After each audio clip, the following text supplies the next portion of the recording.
Hoje eu vim trazer para vocês, não é sobre o Evangelho do dia, mas como ele vai aparecer amanhã no Evangelho do dia, explicado, Evangelho explicado do dia. Eu queria que vocês conhecessem mais sobre a vida do apóstolo João, tá, gente? Quem foi, o que ele deixou, que propósito ele teve, que contribuição que ele deixou para a Bíblia, para o nosso aprendizado, tá? Então, gente, eu vou direto ao ponto, porque amanhã vai ser sobre... O tema vai ter também ele, tá? E também vou falar em outro vídeo, né, mais curto, sobre o profeta, tá? Que vai ter também no Evangelho, tá, gente? Teve vários profetas naquela época, né? E o profeta amanhã será o Ezequiel, tá, gente? Foi um grande profeta, dos profetas maiores. Mas vamos lá, sobre João, tá? O Evangelho de João, ele é diferente dos evangelhos sinóticos de Mateus, Marcos e Lucas. O que é sinóticos, gente? É semelhantes, né?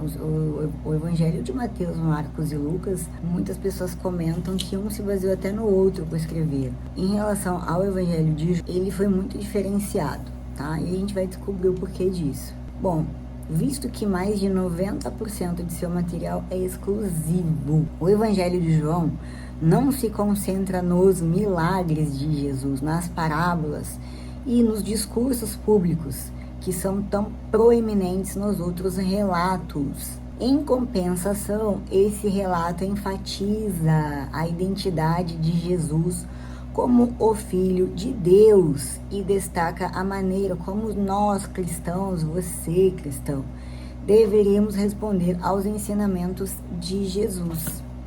Vamos lá então para a explicação segundo a Bíblia. Então, gente, João, né, as circunstâncias da redação do livro de João, o autor, quem foi o autor do livro, né, do Evangelho de João? Né? Uma leitura atenta do Evangelho de João sugere que o autor era um apóstolo, né? Isso a gente vai ver. Não vou falar os capítulos, não, vou só contar a história mesmo. Um apóstolo, um dos 12 apóstolos, né? A quem Jesus amava. Muitas referências aí você vai encontrar quando essa frase é falada, né? Você vai encontrar na Bíblia. E mais especificamente ainda, João, o filho de Zebedeu, né? Os pais da igreja também atestaram essa identificação. Uma vez que o ofício apostólico era fundamental para a igreja, a autoria apostólica deste evangelho o investe. Gente, faltou luz aqui em casa, nada. Vamos continuar. Uma vez que o ofício apostólico era fundamental para a igreja, né, a autoria apostólica desse evangelho o investe de uma autoridade especial como testemunha de primeira mão, né? Mas vamos descobrir o porquê.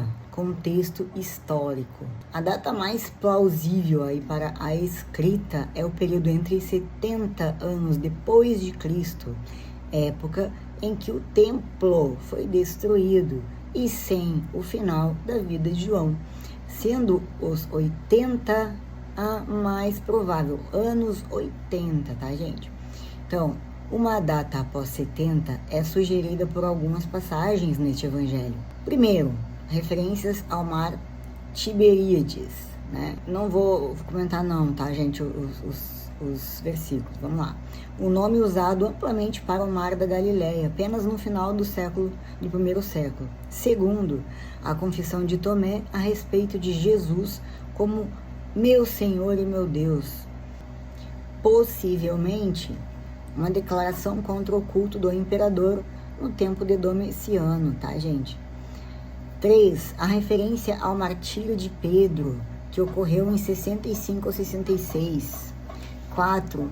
A ausência de referência aos saduceus, que deixaram de ser um partido religioso judaico após 70. E o comparativo de desembaraço com que João equiparou Jesus a Deus. O testemunho da igreja primitiva também favorece uma data após 70, né, depois de Cristo, 70 anos depois de Cristo. Clemente de Alexandria, citado em Eusébio, né, afirmou: por último de todos, João, percebendo os fatos externos já tinham sido estabelecidos nos outros evangelhos canônicos, compôs um evangelho espiritual, Então, para você que não acredita em espiritual, né, gente, pelo amor de Deus, para com isso. O local mais provável da composição é Éfeso. Éfeso, um dos mais importantes centros urbanos do Império Romano da época, embora o público leitor previsto do Evangelho de João transcenda qualquer contexto histórico. A audiência original de João provavelmente compunha-se, tá, gente, de pessoas no amplo mundo greco-romano em Éfeso e além, perto do final do primeiro século depois de Cristo. Por essa questão, João explicou com frequência costumes judaicos e geografia palestinense, tá? E traduziu para o grego termos aramaicos. Mensagem e propósito de João, gente. A declaração do propósito desta obra indica que João escreveu com um objetivo evangelístico, provavelmente procurando alcançar os descrentes através dos leitores cristãos de seu evangelho. E a data de composição foi após 70, ocasião de destruição do Templo de Jerusalém. É provável que João buscasse apresentar Jesus como o novo templo e centro da adoração do povo de Deus, em substituição ao antigo santuário, tá? Ele falava da divindade de Jesus. João enfatizava a divindade de Jesus desde o início de seu evangelho. O prólogo afirma que ele é a palavra eterna que estava com Deus e era Deus. Jesus usou a significativa expressão "eu sou" 7 vezes nesta obra, reivindicando para si próprio o nome pessoal de Deus. Neste evangelho, Jesus está sempre no comando da situação e sabe de antemão aquilo que vai acontecer. Conhecer e crer é o segundo tema da mensagem do propósito. A vida eterna é conhecer a Deus e a Jesus Cristo. Nós vamos ver depois, tá? Um conhecimento mais completo de Deus vem pelo crer e conhecer Jesus. Conhecer e crer. Você vai conhecendo e você vai crendo, vai acreditando, né? Por quê? Porque você conhece tudo que ele fez através do Evangelho, né? Das coisas que ele deixou escritas, né? Que os apóstolos escreveram e os seus discípulos, né? Que não foi só os 12, mas foram ter muitos discípulos, né? São palavras-chave para João, então, conhecer e crer. Ambos ocorrem mais de 90 vezes neste Evangelho e são sempre usados como verbos. O ensino de Jesus em João nos lembra que conhecer a Deus e crer em Jesus são ações que se expressam em atos, atitudes, ações, obras, tá, gente? Contribuição para a Bíblia, né?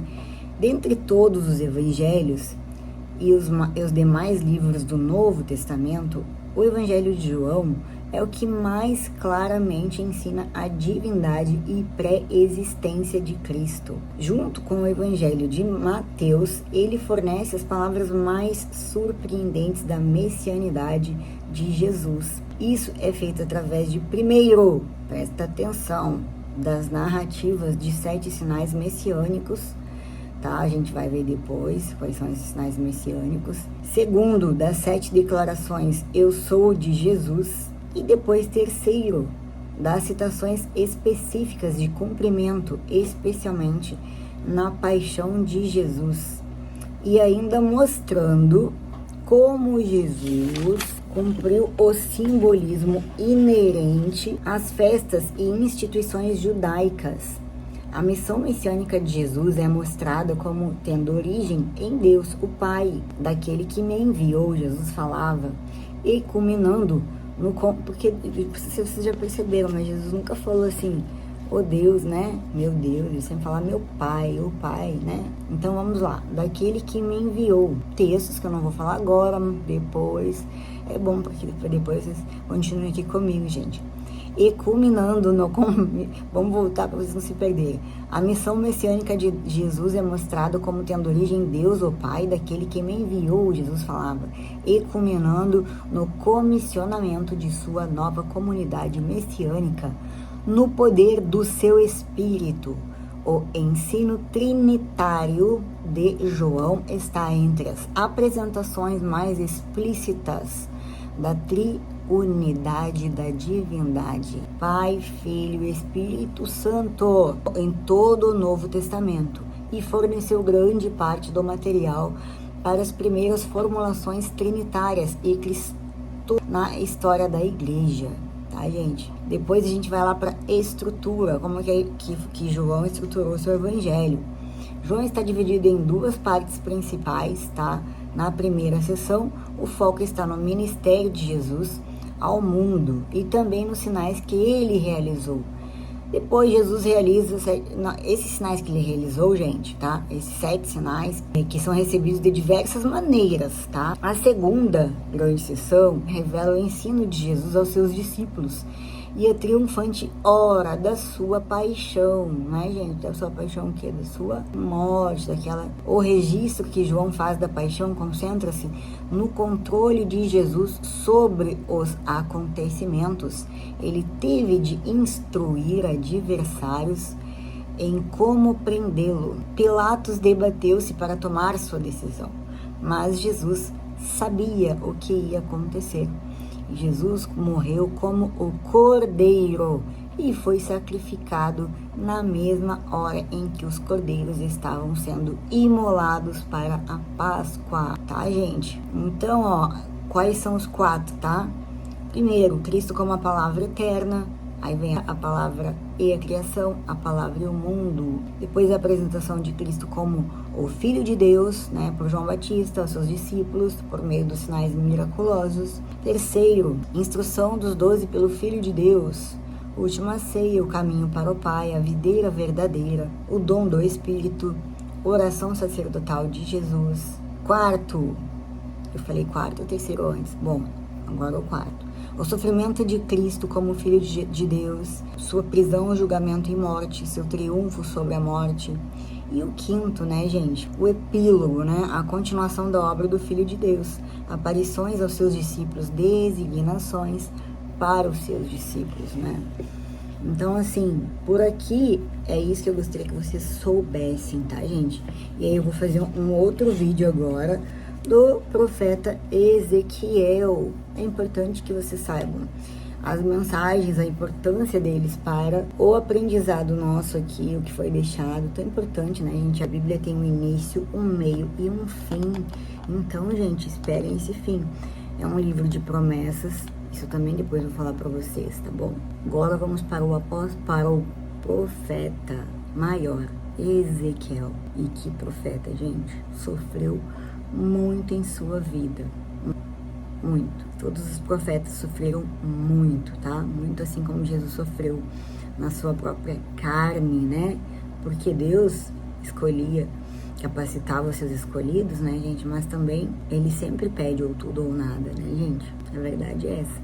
Em compensação, Ele te dá sustento, Ele te dá colo, né? Ele te dá garra, te dá força, Ele te dá a graça de viver, né, dentro do amor dele. E isso não tem preço.